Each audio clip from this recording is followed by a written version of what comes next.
का रे फकनु बड़ा उदास का कहि रे हमर जब जब मालिक भेतन सो मलकिनिए लागत हमरा खातिर तेरा भुआ ने बड़ा घूमे में दिक्कत होता। चलो एगो स्कॉर्पियो ले लिया। भाग दे चलो एगो फॉर्च्यूनर ले लिया। चलो चलो चलो आओ सो बताओ फकनु देखता है हमर हम मलिकवा का लइकवा कहां जाता हसन कहां हो जीवन भुवन जाते रे खखनुआ सुतल सुतल माथा में दर्द हो जाता है जाती जा खुशबू टोला रस चूसे चल बे जाता नहीं हमर खेतवा सोहे ना तो मालिक मार के गड़िया फाड़ दी जो जो मालिक के बनियार सो क्या वे जे बैठल बनी सोहत सोहत गाँव फाटल बा बेटा रील बनावत कि राशि में बदमाशी लिखल बा बुढ़िया पर हमारा लोन ले ली राजा जी एगो आईफोन ले ली बुढ़िया पर हमारा लोन ले ली राजा जी एगो आईफोन ले ली सोहत सोहत माथा में दर्द हो गई। चलो मालिक ले कह देम कि एगो बाजार साफ हो गई। जानते रे भुआ ना मेरा बोल रसवा रसे रसे मजा देता हाथ रे और 2 गिलास मारे के जीवन रसे रसे मजा देता ना बूढ़ी मई हेने हो गई। अरे बात तोरा लौकता हेने ना रही हेने रही ना तोरा नहीं के लोको चढ़ गइल बा तोरा नीचा हम ठीक है बाकी रसवा रसे रसे मजा देता तू तो मजा देते रहे बाकी और 2 गिलास चाहत रहे पैसा ना रहे। हां काल काल ए खखनु कहाँ जाते रे खेतवा सुहाइल आय सुहागोइल कौन कौन बधार सुहाई सब बधार सुहागोइल बाईमा से सुआइल बना है हैं बाईमा के सुआइ के चाहो दारू पी के खाइल बड़ा दारू ई सब ना खुशबू टोला रस चूसे कोई रही जा अच्छा ठीक है बात चली जाओ तनी तोहा एगो ई बड़ा संसारवा ऐस करत रहसन हमार सोहत सोहत ध्यान फाटल जाए कहीं कोदोनियो के बड़की ऐस बा तनी मलके निया अरे भुआ ना हई सब का रे गोड़ में पाखी लग जाता चल अरे बात साला हम तो ये सोचता नहीं कि रोड पर टाइल्स मार्बल बिछा भुआ ना एगो हेलीकॉप्टर ले लिया खुशबू टोला ले घरे ले खुशबू टोला। हाँ चल ले लेवल जाओ चल चल ले के बैठ साला मजदूर आदमी कहिया देवे पैसा साला गरीब आदमी 300 रुपया देवे में 3 साल लगैले 30 रुपया देवे में 3 महीना लगैले का रे दे दे मालिक दे दे 300 में 30 रुपया कम बा दे दे मालिक दे दे बोका पास नहीं दे दे मालिक अरे साला ना मालिक बकरिया गई ना दे दे अरे साला अब की बे कहबे कि ना दे तो मार के घड़िया मालिक चल ना साला मालिक के लिए भेंट कराओ तनी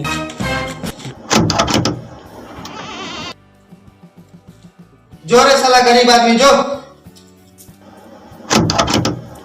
अरे एको कनुआ तो एको बधार सुवाले मालिक एगो बधार में एगो कोना बच गइल बा एगो टोकरा एगो कोना बच एगो मालिक के धार के बात ए हमर नहीं जानत मालिक के तोय के बधार कहल तीनों बधार में सब टोकरा है जैसे तीनों बधार कहल अरे खबनुआ मालकिनी से खाना मांग के खा ले जो हम आगनी मलकिनी खखनुआ नीचे काहे बैठत रे पलंग पे बैठ जी मलकिनी बैठा तानी ये तो सुहाग भी रे खखनुआ जी मलकिनी सोहनी का खइबे रे खखनुआ शाकाहारी की मांसाहारी ना मलकिनी हम खाइम दाल भात तरकारी काहे कि हम है खखनुआ भिखारी साला मलकिनी हमरा के बड्डी मानो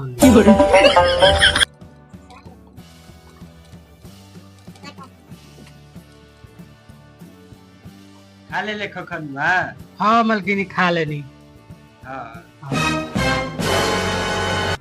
जानते रे खखनुआ। जी मलकिनी। पूरा बिना मन ना लागे। मन तो मलकिनी हमरो ना लागल पूरा बिना।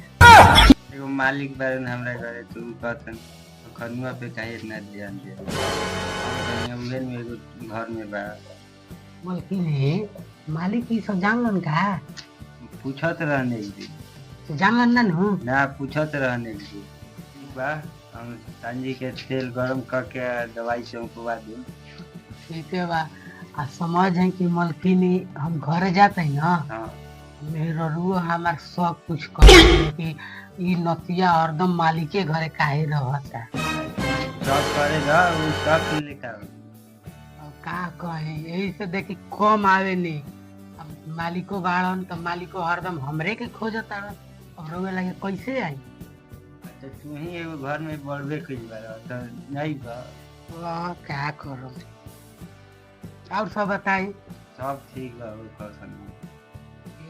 मलकिनी सोच सोच सब दे हाथ दर्द करत। अब तेल दवाई का भेजवाई में जे दबा दे। आराम कर ला हटाई छिपा छिपो हटा लेते आराम कर।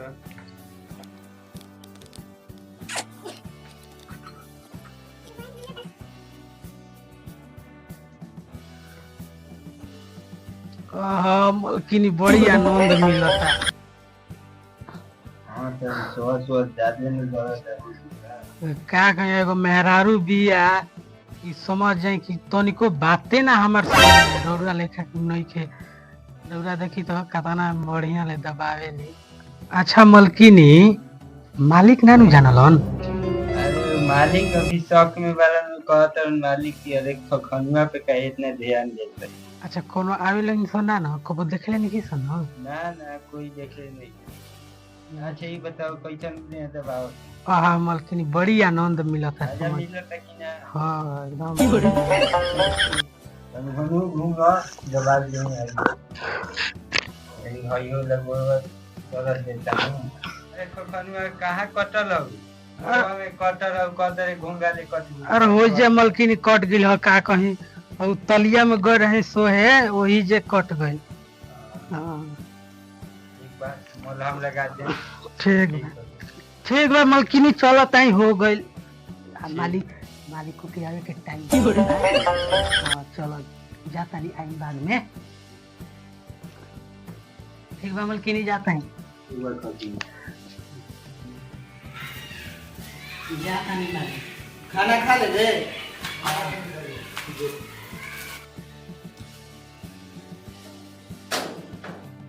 सलाम मुल्किनिया खखनुआ के इतना काहे मानो। नतिया एगो हमार भतार बागे खाले दिन भर मालिके घरे रहत है अभी तक ले नतिया जाहिल ना घरे।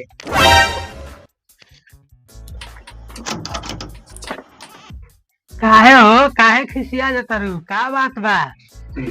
का हो दिन भर कहाँ रह मालिके खाली सेवा कर तारा तो घर के कोनो टेंशन नहीं है। अभी क्या बताए तू ना जान लो कि हम मालिक घर रही ना उतना घर मालिके घरे काम होता उतना घरे आवे के ना हो तो घरे आईनी ना जान तो कर ली कितना मालिक घरे काम बा गइलो तो कबो कहे तरम खेत तो जा तो कबो हई कर हो कर जानते हई हो करे गइल बानी हाथना दिन चल गइल अभी तक अभी क्या होता नहीं। तो तू ही बताओ खेत जे देले बा उ कागे नहीं करी करे के टाइम से होला खाना मिले खाली बैठी आओ काहे खिसियाइल रहत रे घर ना रौरा खाली मालिके के सेवा करी हम ये दिन भर घरे अकेले मरी 24 घंटा खिसियाइले रहलू कमाई ना तो खैबू का घेवड़ा दिन भर खाली मालिके के काम करी अपन खेत में तो स्वाद नहीं खे ना। सब सुहाई सुहानी के साथ साथ फैन से बुरानियो होई सुहानी तो करत नहीं छी खाली कहना बा खाली कहत है रौरा तो करे के तो बा ना खाली बात कइले बानी बड़का बड़का भोसड़ी के भर दिन लड़ते रहल लड़े तार पेटे ना भरेला भोसड़ी के जा तनी मालिक बोलैलन काम करे के